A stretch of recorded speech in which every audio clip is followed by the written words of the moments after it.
Welcome back to the Triple Threat Wrestling Podcast. I'm Lucky, joined by MVP. If you're new to the channel, be sure to subscribe. We drop daily wrestling content. Right above me, here's the WWE shop link. Make sure you click that. It's no extra money, just an extra click. Help support your boys at Triple Threat, and then maybe we can afford to have Alexis on here more. MVP, how you doing? Doing good. Good. You're looking crisp with that new MacBook. Yeah. I had to step up my game. Yeah, for sure. So, Before we get started, I'd like to apologize for all the content I filmed in. I filmed in San Francisco. Just your boy's allergies were out of control. I didn't know we signed up Darth Vader to be a special guest on those episodes. yeah, but it's dedication, brother. You were here. So, no, Yeah, it was it's good. like the whole time. I want to talk about Jeff Jarrett. Pretty much. Yeah. Jeff, I am your father. Anyway, today we're going to talk about the top 5 WCW champions ever. It's going to be an interesting topic because there was only like 22 WCW champions. So we're taking half of them. And that's, by the way, including David Arquette and Vince Russo. So, you know, take it with a grain of salt. But all right, MVP, why don't you go first?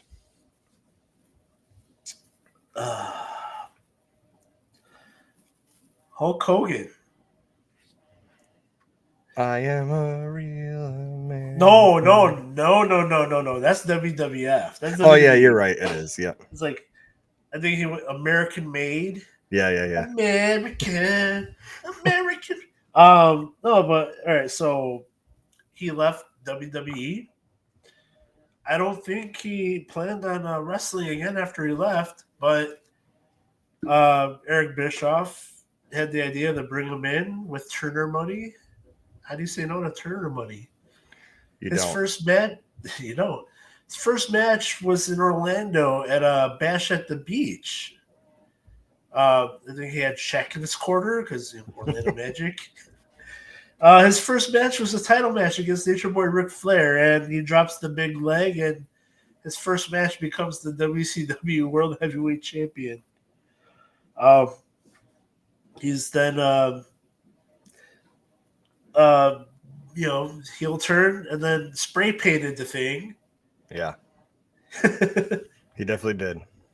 Yep. I remember getting into wrestling and then seeing, I'm like, why is this belt dirty? By the way, real quick before you finish, like, okay, that is like a big part of our childhood. Do you know, to this day, I'm 37 years old, and if my window fogs up in the winter when I'm letting my dog out, I write NWO on my door. For sure. No matter what. Say it. When I'm cleaning the stove and I gotta spray the cleaner, I'm writing NWO as if I'm spray painting a belt. Yeah. But there's only I feel like this title is only synonymous with two people. I did one, and I think you're gonna do the other. But whether desecrating the belt or throwing the belt down, or Hogan. Yeah. Hogan's my number one. The big gold. I mean, yeah. When you think of it, you may see Hogan, but when I think of it, I think of my number one as Ric Flair. Ric Flair is, for me, the synonymous with that title. Absolutely.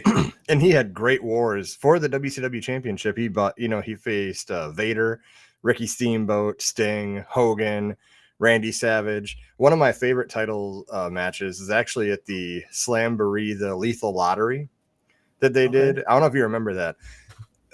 I usually go on little off tangents, but if they brought that back in WWE, I would love that. So the Lethal Lottery was like, they randomly selected people in this tournament, and like Ric Flair and Savage had to be teammates at one point, and they hate each other.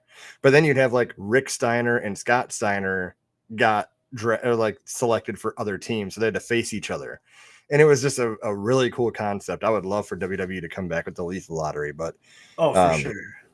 But Ric Flair, you see him coming out of the entrance ramp with the robe, and he undoes the robe, and you see the big gold sitting there. It's just prestigious, baby. I gotta go Ric Flair all day. I remember one time he defeated Macho Man, and the storyline went where, he's Ric Flair, he's taking everything from Macho Man, so he had like Miss Elizabeth escorted to the ring too, and then when he unveiled his robe and had the WCW title, it still had Macho Man. Yeah. Oh man, this guy, man. Yeah. All Yeah, right, no, that's good. My number two just retired. Sting. To a legend. um, yeah, he had many great classes with Ric Flair, Nature Boy. I think his matches with Ric Flair catapulted him to the main event scene. I mean, he was always electric, always a crowd favorite with that flat top, Yeah. that blonde flat top, the surfer. But then he became the Crow and Sirius, and that's when he really started winning. And then his feuds with the NWO, and he beat he beat Hogan controversially with the was that Starrcade '97? Yeah, with Bret Hart as the referee, because Bret, Hogan just said no, he shouldn't beat me clean right now. Like, this is what you're culminating to. What do you mean? yeah, I don't know, but yeah, he's won it a few times, and a personal favorite of mine because I at least 5 times in my life I was him for Halloween. And for my birthday. Yeah, for your birthday. My sister in the sharpshooter, or in the scorpion deathlock, I should say. So Good that times. Yeah, that happened. Sting. Sting is, I mean, Hulk Hogan and Ric Flair are should be synonymous with Big Gold, but then just WCW Sting because he never left. Yep. Yeah. He's like the Jordan of the Bulls, except he did go to the Wizards eventually. And then he ended up going to AEW and on TNA. But yeah, so my number two is going to be, I'm going to be honest with you. A couple of my picks, like I picked them, but I wouldn't consider them like the greatest champions ever. But WCW wise, they're great. But Kevin Nash did, I mean, at that time, the championship was doing really good because you had the NWO factions, you had the Wolfpack, the NWO Black and White, and Wolfpack was so hot. And then seeing Kevin Nash come out, the crowd singing the Wolfpack's back, and he's got the big gold belt. The only thing I don't like about it, the reason I'm saying I don't like it, and you'll see this with a lot of our picks, is that just the way WCW booked it later on, like, he should not have beaten Goldberg's undefeated streak the way he did, in my opinion. He just should. That was the cattle pride. Yeah, it was stupid. I mean, Goldberg should have went for a while, and like Goldberg was built so good that if he was going to lose, it had to be to make somebody. And Kevin Nash just uses creative control to say, no, it's going to be me right now. And that's why I don't like that reign. But he did have a couple of good matches with Hogan over the belt when they were really feuding, because there was some real life animosity. Hogan and Kevin Nash really had an ego battle. So that was right around the time the Wolfpack came about. But Kevin Nash is beating people like Goldberg, DDP, Jeff Jarrett, Scott Steiner, Booker T. So he did. But then also the way he lost the title. Oh, the finger poke of doom. This is going to be a lot more different episode than the WWE Champions, because I love my picks, but some of them are like, there's a couple of question marks, and Kevin Nash has a couple, but he's still, if you're looking at WCW Champions, he's definitely in the top 10, and I got 5 and you got 5, so he's in there. Okay. My next one, Goldberg. Yeah. He on the most no memorable streak, 173-0. I think he won the title at 108 or 109. Yep. He had to beat Scott Hall before they let him face Hogan, but then he faced Hogan in that Georgia Dome, that sold out Georgia Dome. They sold that out. What they announced it on Thursday Thunder. They did. And JJ then Dillinger, right? JJ yeah, Dillinger, yeah. no, JJ Dillon. Dylan, yeah. Doug Dillinger, I think, was Yeah, that's who I'm thinking the of. head Yeah. of security. Yeah, JJ Dillon announced it on Thursday Thunder, the Thursday before the Nitro, and they still sold it out. Just imagine if they saved it for a pay-per-view, how much money they would have made. That's the thing. Yeah, that's why I say WCW booking is. I'll let you finish, and I'll give you my 2 cents on it. But yeah, they vote on that.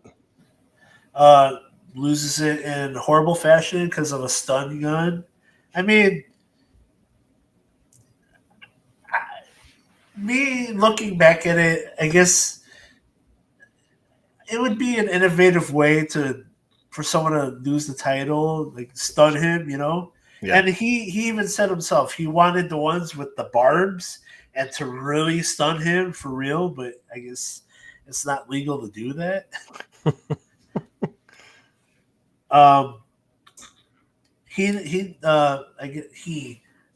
kind of won it again. I remember at Halloween Havoc, he beat Sting for it, but it was never fully sanctioned, so that didn't go through. So he's a one-time WCW champion, but it was a while. I do remember when he did lose it.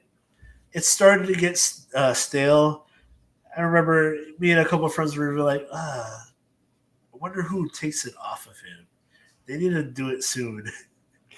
And I think that if we should actually do a mini series on this podcast channel, I would love to do a series of like breaking down big moments in WCW and like how we would have booked that versus how they did it. Cause like you can't announce on free TV that Goldberg is going to face the Hulk Hogan. Yeah. And then you give it away 4 days later on live TV. We were in Alabama at the time for a family vacation. And do you know how hard it was to get TNT down there in the hotel? And I'm like, I got to see it because it's going to, whatever. But if they would have built that properly and dude, I mean. Oh, for sure.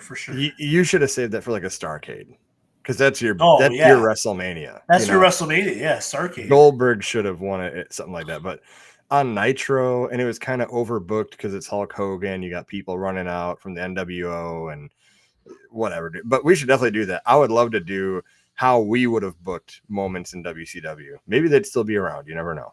But I digress. Armchair booking. Number 3 on my list, Ron Simmons. Because now this is before WCW gets all wonky, but so Sting is supposed to face Vader for the championship, and Sting is injured. He can't, so they have a raffle, and they figure out the number 1 contender with a raffle, and Ron Simmons wins that, and he faces Vader and he wins, and he's like, one of the first minorities in WCW history. I think he is the first to win that championship, and especially the back first then, black heavyweight champion. Yeah, and I mean, and that's in the late 80s where, that wasn't really common. Unfortunately, we still had stuff going on in the country where it wasn't always equal for minorities. And for Ron Simmons to win the big gold belt, off of a very good competitor, Vader, I think that's great. And I think it was awesome. And, that's why he's on my list. He's a good champion. And, I like Ron Simmons. He's done a lot of good stuff over the years, good characters. I mean, all his characters feel like different people. You have Nation of Domination, Farouk.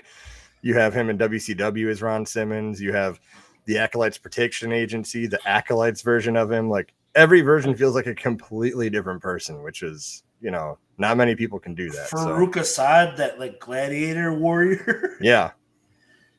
Yeah, that's how he won the championship out of Vader, Farouk Assad. But yeah, I'm going Ron Simmons. Okay. Yeah, that's a great pick. I'm gonna go with five-time WCW champion Booker T. Can you dig it? Hogan, we coming for you. And Hogan didn't want none of that because he ducked out, leaving Booker T to come in and take the title from Jeff Jarrett. Sure did. Um, yeah, 5 times WCW champion, and as soon as they happened, they just ran with him. He spent a long time as a tag team wrestler with his brother, and then they finally let him break through that ceiling and become world heavyweight champion, and told a lot of good stories with Jeff Jarrett, with his ex-wife, like Jeff Jarrett swung the guitar at his ex-wife, like, man. And they really worked the knee storyline because Booker T always had a knee injury during that storyline arc. And then he also had matches with Scott Steiner, beating Scott Steiner at the very last Nitro to be the 5-time WCW champion, and then going to WWF with the WCW championship. Yeah, for sure. Booker T is wait, you just said it, and I didn't quite catch that. So you mean that did they book it where he brought the WCW championship and was defending it in WWE, or did they have like a vacant? Yeah. No, so I guess that last Nitro, they made it so like everybody that the WWE were keeping would be the champions because they were going to keep Scott Steiner. Yeah. So they had Booker T with the WCW and the US titles. And then he brought them into the company and lost the WCW championship to The Rock. Yeah. So there you go. It's a good pick. My fourth one is going to be Lex Luger. Now, the torture rack was phenomenal. Lex Luger had 2 runs. One, he faced Barry Windham back in the 80s. Very good, match at the time. And Luger, he just had that physique. You knew that he was going to be a good champion, and that was great. And then he is one of the few people to actually beat Hollywood Hulk Hogan on free TV for the WCW Championship.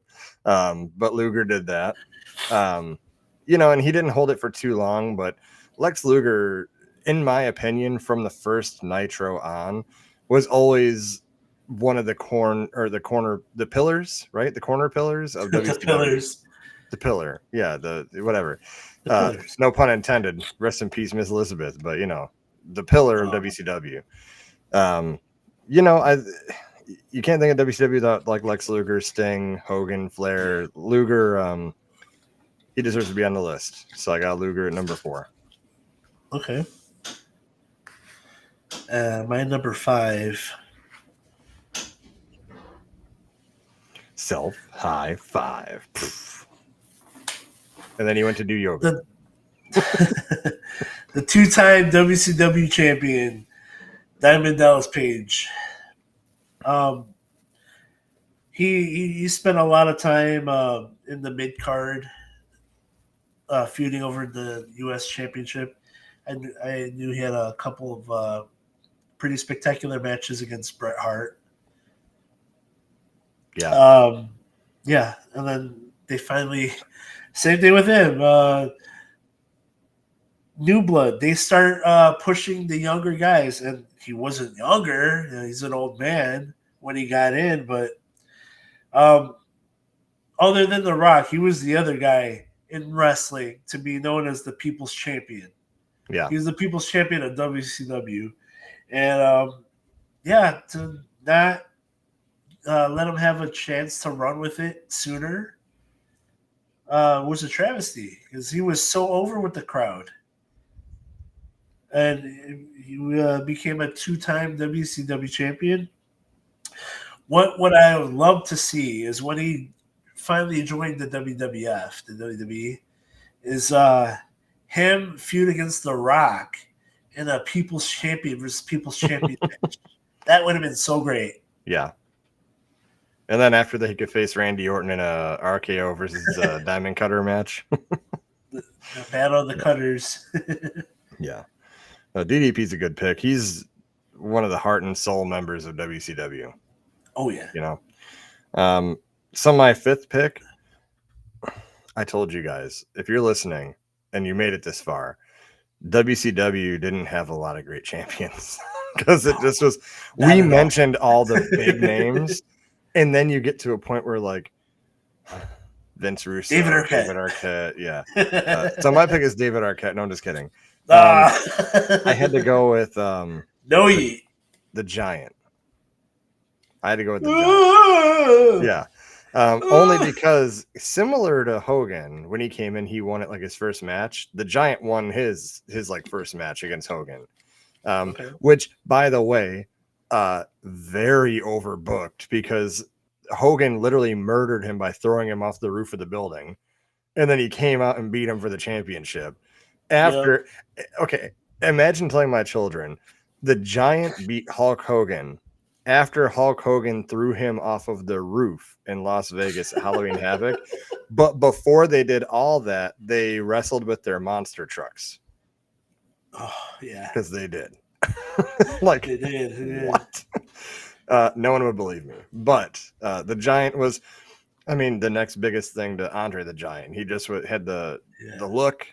He was still a little bit green at the time, but he not a little bit. Yeah. Not a little bit. He had no repertoire. He should never have been WCW champion.